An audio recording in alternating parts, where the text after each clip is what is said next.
Students in New Orleans have been honored for their original approach to mental health. Their concept, a program to teach adults how to notice and identify mental health issues in their kids and others. However, because of where they study, we can't show you their faces, but you will hear their perspective. Mental health is important at every stage of life.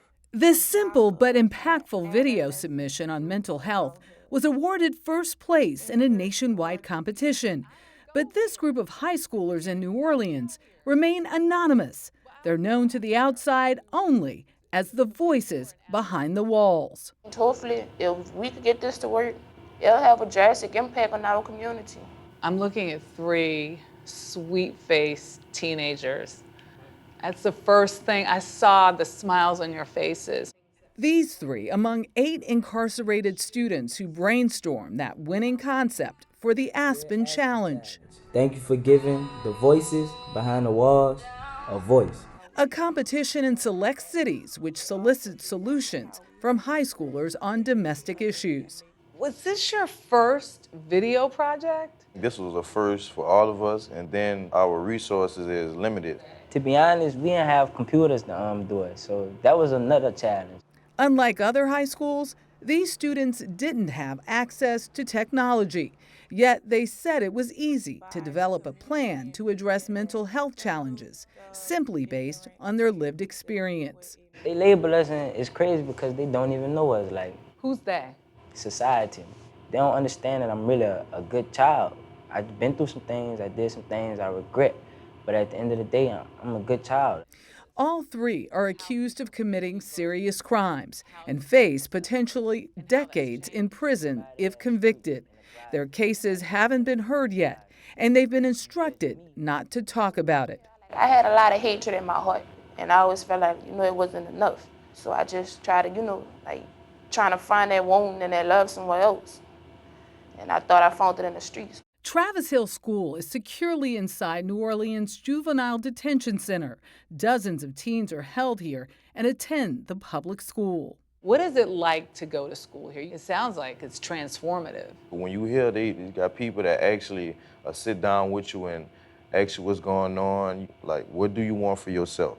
The students said family counseling sessions would bring understanding of one another's grief and trauma. The parents will learn skills. They will also get the understanding of what trauma is, what grief is, like stress, anxiety.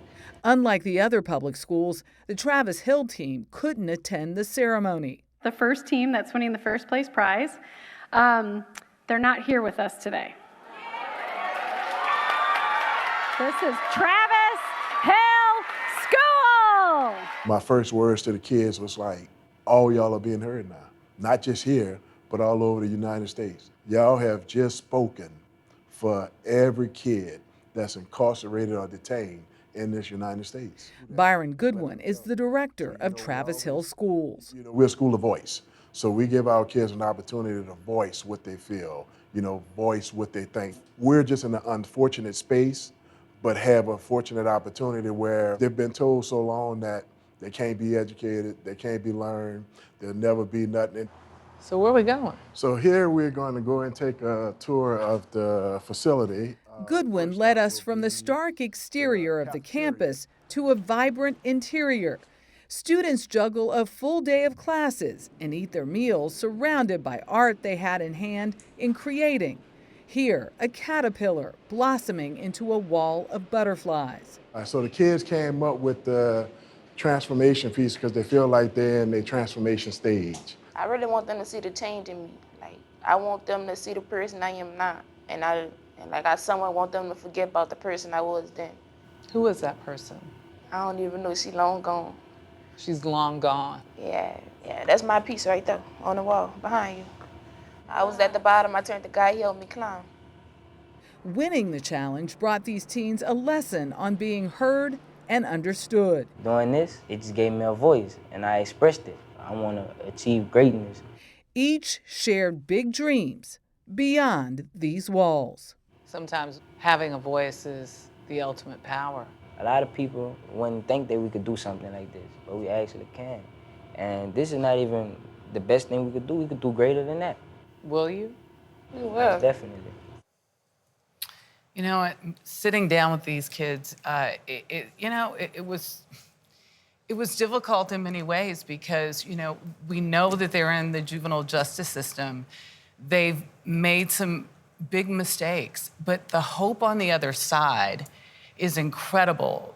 Principal Byron Goodwin has instilled, along with his staff, this incredible amount of faith in these kids. And that faith alone has allowed them to strive and to see a future beyond what may be happening to them in the present. And you wonder if that faith wasn't there before for them. It wasn't.